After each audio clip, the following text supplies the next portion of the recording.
Entonces el sacerdote Amasías de Betel envió a decir a Jeroboam, rey de Israel: Amós se ha levantado contra ti en medio de la casa de Israel. La tierra no puede sufrir todas sus palabras, porque así ha dicho Amós: Jeroboam morirá a espada e Israel será llevado de su tierra en cautiverio. Y Amasías dijo a Amós: vidente, vete, huye a tierra de Judá y come allá tu pan y profetiza allá, y no profetices más en Betel, porque es santuario del rey y capital del reino. Entonces respondió Amós y dijo a Amasías: no soy profeta, ni soy hijo de profeta, sino que soy boyero y recojo higos silvestres. Y Jehová me tocó de detrás del ganado y me dijo, me tomó de detrás del ganado y me dijo: ve y profetiza a mi pueblo Israel. Amén. ¿Quién era Amós? ¿Sí? Este libro es parte de los profetas menores.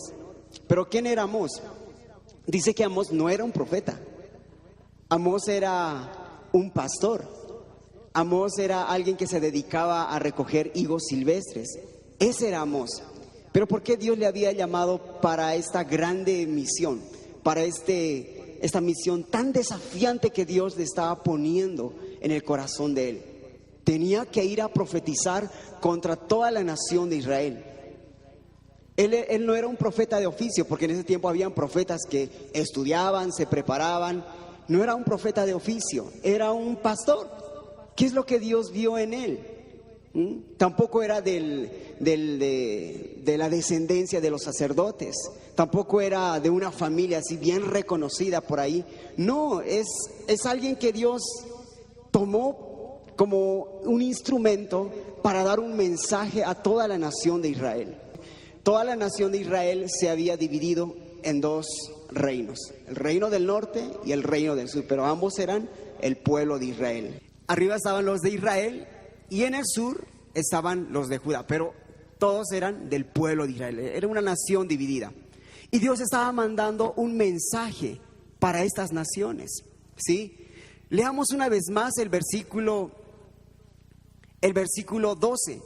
Había un sacerdote llamado Amasías, y Amasías dijo a Amós: vidente, vete, huye a tierra de Judá y come allá tu pan y profetiza allá. No profetices más en Betel, porque es santuario del rey y capital del reino. Se estaba diciendo: no queremos tus palabras, no creemos lo que has dicho, mejor ve y con tu oficio de profeta ve a ganarte el pan. Es lo que le estaba diciendo. En otras palabras le estaba diciendo: estamos bien, estamos bien, no necesitamos. Por eso dice, porque estás en Betel, porque es santuario del rey, dice, y capital del reino. Pero Dios utiliza a un hombre sencillo, un hombre que podemos ver y estudiar, es alguien que obedeció a esta labor tan importante, que era profetizar un juicio, un castigo contra su pueblo. ¿Quién puede obedecer eso en ese tiempo? Sabiendo que se podían enfrentar a muchas cosas. Es un pueblo. Imagínate que a ti te manden a decirle a tal ciudad que les va a pasar esto y esto y eso. ¿Te animarías a ir? Imagínense cómo se sentía Amós en ese momento. Imagínense ese camino, él se fue desde el sur, desde Judá se fue hasta el norte para profetizar. Imagínense cómo estaba yendo. Yo pienso que estaba yendo dispuesto a hacer la voluntad de Dios. De pronto con un poco de temor, porque era mucha gente, ¿sí? Le puse un título a este mensaje y es una pregunta: ¿somos mejor que ellos? Es una pregunta, ¿somos mejor que ellos? Es importante hacernos esta pregunta de pronto día a día, en los momentos que nosotros creamos que estamos bien. Hagamos una pregunta: ¿cómo está mi corazón? ¿Cómo está mi situación delante de Dios? ¿Sí? ¿Seré mejor que aquellos que en este momento no están en una congregación, en una iglesia, no están buscando de Dios? ¿Será que nosotros somos mejor que ellos? La nación de Israel de pronto se sentía así, estaba con ese pensamiento. Alrededor hay naciones, había naciones, sus vecinos eran sus enemigos, ¿sí? Eran idólatras. Al menos ellos estaban, se reunían para sus rituales, para su servicio, y aún Dios eso no lo aceptaba porque lo estaban haciendo de una manera que no le agradaba a Dios. Y por eso manda un juicio contra la nación de Israel. Pero ellos creían que eran mejor que los demás. Creían que eran mejor que los que pecaban, mejor que los idólatras. Ese era el pensamiento. Por eso le dice, vete a profetizar, gánate el pan del día. Vete, y le votan. Entonces, vayamos, mejor dicho, al primer capítulo de este libro. Y leamos el versículo 1. Dice, las palabras de Amós, que fue uno de los pastores de Tecoa, que profetizó acerca de Israel en días de Usías, rey de Judá, y en días de Jeroboam, hijo de Joás, rey de Israel, 2 años antes del terremoto. Dijo, Jehová rugirá desde Sión, y dará su voz desde Jerusalén, y los campos de los pastores se enlutarán, y se secará la cumbre del Carmelo. Amós llega al lugar donde era Betel, está ahí. Betel era un lugar donde estaban haciendo rituales, estaban, entre comillas, dando un servicio a Dios, los sacerdotes, pero a su manera. Y ahorita vamos a leer cómo estaban haciendo ese servicio, ¿sí? Le puse un primer título a esto y es también una pregunta. ¿Quién? Nosotros, esa es la pregunta. ¿Quién? Nosotros de pronto se van a hacer esa pregunta cuando el juicio venga sobre ellos. ¿Quién? ¿Nosotros? ¿En serio? ¿Alguna vez le han hecho esa pregunta? De pronto han escuchado por ahí, te vi haciendo trampa. ¿Quién? ¿Yo? No, ¿sí? Ustedes estaban haciendo esto. ¿Quién? ¿Nosotros? No, desconocemos, ¿sí? Ahora quédense con esa pregunta. Amós profetiza contra 6 naciones vecinas alrededor del pueblo de Israel. Habían 6 naciones y eran los enemigos de la nación de Israel. Y comienza, alza su voz en cuello y comienza a profetizar contra estas naciones. El versículo 3 dice, así ha dicho Jehová, por 3 pecados de Damasco y por el 4 no revocaré su castigo, porque trillaron a Galaad con trillos de hierro. Ahí está. Les dice, por esto viene el juicio. La primera nación fue Damasco. Segunda, el versículo 6. Así ha dicho Jehová, por 3 pecados de Gaza, y por el 4 no revocaré su castigo, porque llevó cautivo a todo el pueblo para entregarlo a Edom. La tercera nación, el versículo 9, dice, así ha dicho Jehová, por 3 pecados de Tiro, y por el 4 no revocaré su castigo, porque entregaron a todo el pueblo cautivo a Edom, y no se acordaron del pacto de hermanos. El versículo 11, otra nación, así ha dicho Jehová, por 3 pecados de Edom, y por el 4 no revocaré su castigo, porque persiguió a espada a su hermano y violó todo afecto natural, y en su furor le ha robado siempre, y perpetuamente ha guardado rencor. El versículo 13, otra nación, así ha dicho Jehová, por 3 pecados de los hijos de Amón, y por el 4 no revocaré su castigo, porque para ensanchar sus tierras abrieron a las mujeres de Galaad que estaban encintas. Y el versículo 1 del capítulo 2, la sexta nación, dice, así ha dicho Jehová, por 3 pecados de Moab, y por el 4 no revocaré su castigo, porque quemó los huesos del rey Edom hasta calcinarlos. Ahí vemos cómo Amós comienza a profetizar contra las naciones vecinas del pueblo de Israel, ¿sí? Y estaba Yo me imagino que alrededor estaba el pueblo de Israel, porque cada vez que un profeta se acercaba, querían escuchar qué iba a decir. Imagínense a Amós, todo el pueblo de Israel ahí reunidos, y comienza a lanzar juicio contra las naciones. Esta nación es acusada por esto y viene este castigo y Dios hará esto. Esta nación, hay un libro que ilustra, me gusta la ilustración que un libro hace acerca del profeta Amós, que cuando él estaba comenzando estaba comenzando a profetizar juicio contra las naciones que eran enemigos de Israel, el pueblo de Israel estaba ahí pues feliz.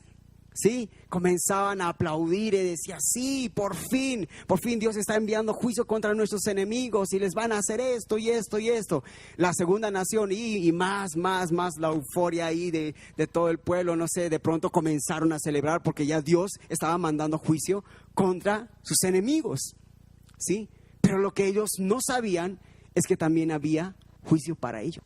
Pisotean en el polvo de la tierra las cabezas de los desválidos y tuercen el camino de los humildes. Y el hijo y su padre se llegan a la misma joven, profanando mi santo nombre. Sobre las ropas empeñadas se acuestan junto a cualquier altar. Y el vino de los multados beben en la casa de sus dioses. Un juicio para Israel. Creo que estaban peor que las naciones vecinas, y ellos creían estar mejor. Eran algo que me llama la atención de esto es que el pueblo de Dios, todo el pueblo, tanto el reino del norte como el reino del sur, ellos conocían a Dios, ellos tenían la palabra de Dios, ellos sabían qué hacer, qué no hacer.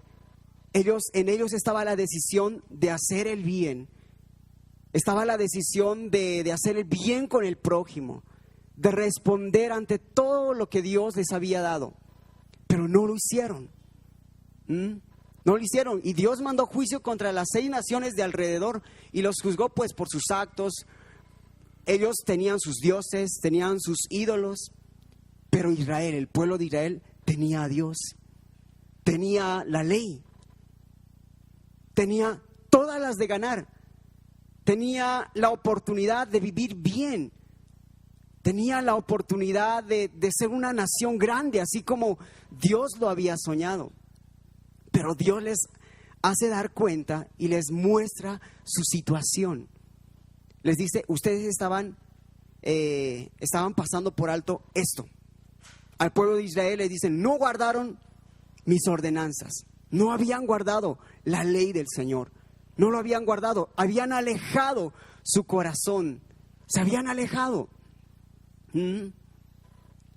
Ahora díganme, las 6 naciones contra las 2 naciones que Dios juzgó, ¿quién tiene más motivos para ser castigado? ¿La de Israel? ¿La de Judá? Dicen que los de Israel, de la parte del norte, ellos habían profanado su nombre. Ellos habían creado, pues habían hecho becerros de oro, habían hecho 2 becerros ahí en Betel, y comenzaban a adorar a Dios, a hacer un servicio a su manera. Eso es lo que hacía. En ese tiempo estaban profanando el santo nombre de Dios. Mucho pecado, ya estaban yendo al lado de la idolatría y ellos no se daban cuenta. No se daban cuenta. Entonces ahí dirían ellos, ¿en serio nosotros hacemos eso? ¿En serio nosotros no eran solamente los vecinos? ¿Acaso no éramos mejores que ellos? Tenían toda la oportunidad de ser mejores en Dios, pero ellos olvidaron eso. Quiero pasar a un segundo punto que lo titulé Mayor privilegio, mayor responsabilidad. ¿Sí? Israel, todo el pueblo de Israel tenía un gran privilegio. El capítulo 3 el versículo 1 al 2, dice la palabra de Dios: oíd esta palabra que ha hablado Jehová contra vosotros, hijos de Israel, contra toda la familia que hice subir de la tierra de Egipto. Dice así: a vosotros solamente he conocido de todas las familias de la tierra, por tanto os castigaré por todas vuestras maldades. Dios dice algo muy tremendo acá. Dice que la nación de Israel era aquella nación que Dios había conocido, que Dios había amado, que Dios había escogido. Recordemos que la nación de Israel fue rescatada, ¿sí? Fue rescatada de la tierra de Egipto. Los llevó en un peregrinaje, los guardó. Conocemos la historia, lo hemos escuchado muchas veces. Dios les mostró su poder, Dios les mostró su amor, ¿sí? Dios les dio enseñanzas, mandatos, estatutos. La ley de Jehová la tenían, lo conocían. Dios les dio tantos privilegios, tantos beneficios, se podría decir. Pero Israel, el pueblo de Israel, se olvidó, pensó que estaban haciendo las cosas bien, querían hacer las cosas a su manera, pero Dios les dice: hicieron esto, ahí también esto, ¿sí? Pero les dice más adelante lo que acabamos de leer: a vosotros solamente he conocido de todas las familias de la tierra, por tanto os castigaré. Es como un papá, ¿no? Le dice: sé que has hecho esto, te conozco, te voy a castigar porque te amo, ¿sí? El amor de Dios se manifiesta también de esa manera. Dios al que ama castiga, disciplina, ¿sí? Dios muestra su amor también de esa manera. ¿Por qué? Porque quiere un bien para nosotros, quería un bien para esa nación. Imagínense el corazón de Dios, su sueño ahí desde el momento que los rescató: voy a ser una gran nación, los voy a bendecir, una nación que va a estar conmigo, que va a disfrutar de una comunión, me van a conocer. Todos los anhelos de Dios, todos los sueños. Imagínense, Israel estaba lejano de todo eso, ha sido indiferente a lo que Dios estaba soñando para esta nación. Pero Israel una vez más creía que estaba haciendo lo correcto, creía que era mejor que las naciones vecinas, que las naciones enemigas de ellos. Y Dios les da privilegios. Y cuando hay privilegios también hay responsabilidades. Israel había dejado de responder con Dios, con su prójimo. En ese entonces la situación en ese entonces era terrible, la que estaba viviendo en los tiempos de Amós. Había una injusticia social tremenda, ¿sí? Los ricos eran muy ricos porque se aprovechaban de los pobres, y los pobres, esclavos, muy pobres. Había mucha riqueza, de pronto estaban conformados con eso, tenemos todo. Pero Dios les dice: no debe ser así. Recuerden lo que yo les he enseñado. Recuerden que tienen un gran privilegio, pero también tienen una gran responsabilidad. Y Dios a nosotros nos ha dado muchos privilegios, muchas responsabilidades. Si leemos Deuteronomio capítulo 4, versículo 20, vamos a ver cómo Dios ama a esta nación. Dice la palabra de Dios, le dice al pueblo de Israel: pero a vosotros Jehová os tomó y os ha sacado del horno de hierro, de Egipto, para que seáis el pueblo de su heredad, como en este día. Es lo que le dice. Vayamos al capítulo 7, ahí en Deuteronomio, y leamos el versículo 6 al 8. Porque tú eres pueblo santo para Jehová, tu Dios. Jehová tu Dios te ha escogido para hacerle un pueblo especial. Miren cómo Dios lo había escogido. ¿Para qué? Había un propósito, para ser un pueblo especial, más que todos los pueblos que están sobre la tierra. No por ser vosotros más que todos los pueblos os ha querido Jehová y os ha escogido, pues vosotros seráis el más insignificante de todos los pueblos, sino por cuanto Jehová os amó y quiso guardar el juramento que juró a vuestros padres. Os ha sacado Jehová con mano poderosa y os ha rescatado de servidumbre, de la mano de Faraón, rey de Egipto. Miren el amor de Dios para Israel. ¿Sí? Dios les dio un gran privilegio, su presencia, de estar con ellos. Eso fue el privilegio y sus mandamientos y todo lo que Dios les enseñó para vivir bien y para ser una gran nación. Ellos tenían que cumplir un propósito. Ahí en Deuteronomio vayamos al capítulo 4, el versículo 7, por favor. Porque ¿qué nación grande hay que tenga dioses tan cercanos a ellos como está Jehová nuestro Dios en todo en cuanto le pedimos? ¿Y qué nación que hay que tenga estatutos y juicios justos como es toda esta ley que yo pongo hoy delante de vosotros? Por tanto, guárdate y guarda tu alma con diligencia, para que no te olvides de las cosas que tus ojos han visto, ni se aparten de tu corazón todos los días de tu vida.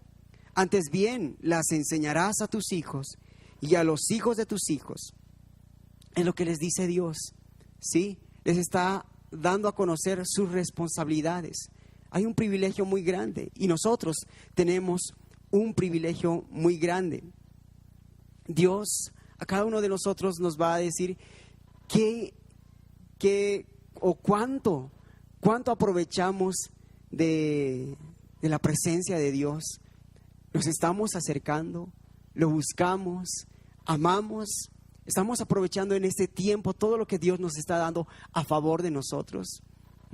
Estamos aprovechando todo lo que Dios está preparando para la congregación, para nosotros como clamor de medianoche.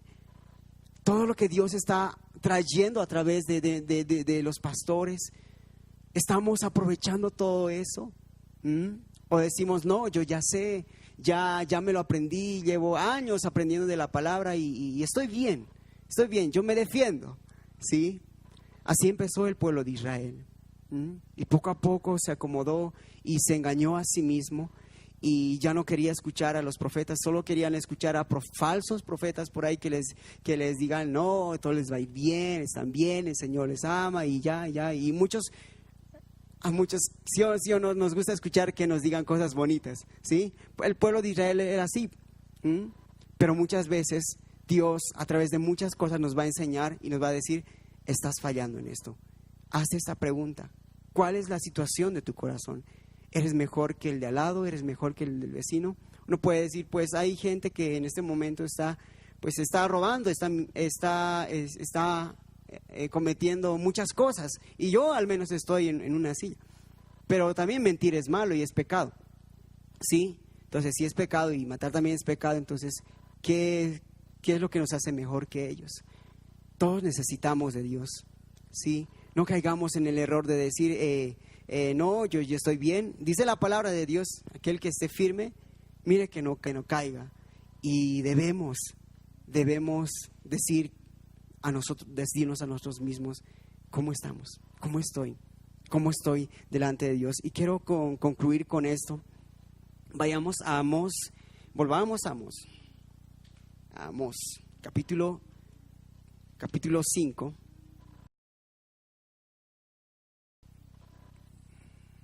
Y hay una oportunidad. ¿Cuántos creen que hay oportunidad? Y Dios nos da oportunidad.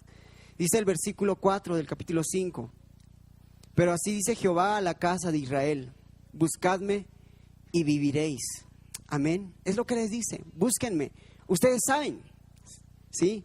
No les va a dar nuevamente, me van a buscar de esta manera y así va a ser así, les voy a enseñar de nuevo. No, ellos sabían cómo debían buscar a Dios. Ellos debían buscar a Dios para tener una vida. Dios nos quiere enseñar qué es vida, ¿sí? Quiere enseñarnos cuál es la vida abundante que Dios tiene para nosotros. Dios le dice al pueblo de Israel, buscadme y viviréis. Sí, más adelante va a venir el juicio, sí, ya lo dije, va a venir. Pero va a venir también una restauración y necesitamos buscar de Dios. Amén. Entonces esto es un llamado a No solamente para el pueblo de Israel que vemos acá, sino también para nosotros. Para nosotros es un llamado de parte de Dios para que podamos estar bien delante de Él. Lo que Dios nos quiere enseñar es vida. Debemos reconocer que solamente por la gracia de Dios y por la misericordia es que estamos yendo y nos esforzamos. Solo es por la gracia y la misericordia de Dios. Las naciones enemigas de Israel no eran mejores que Israel, pero nosotros tampoco somos mejores que Israel, ¿sí? Siempre vemos a Israel como el rebelde, siempre vemos a Israel como los que se rebelaron contra Dios, pero no somos muy mejores que ellos como iglesia. Las naciones enemigas de Israel no tenían un Dios, no tenían una ley, no tenían una palabra. Israel sí tenía un privilegio, sí tenía esos beneficios, ¿sí? Y nosotros como iglesia actual tenemos aún más. Tenemos a un Dios, podemos tener acceso directo a Él por medio de Jesús. Tenemos a Cristo viviendo en nosotros. Tenemos al Espíritu Santo, tenemos muchos privilegios, tenemos muchas maneras en las cuales podemos decir, sí puedo vivir bien en Dios. Entonces, hagámonos esta pregunta, iglesia. ¿Cuál es nuestra condición? Entonces vamos a saber si realmente somos mejores que los demás.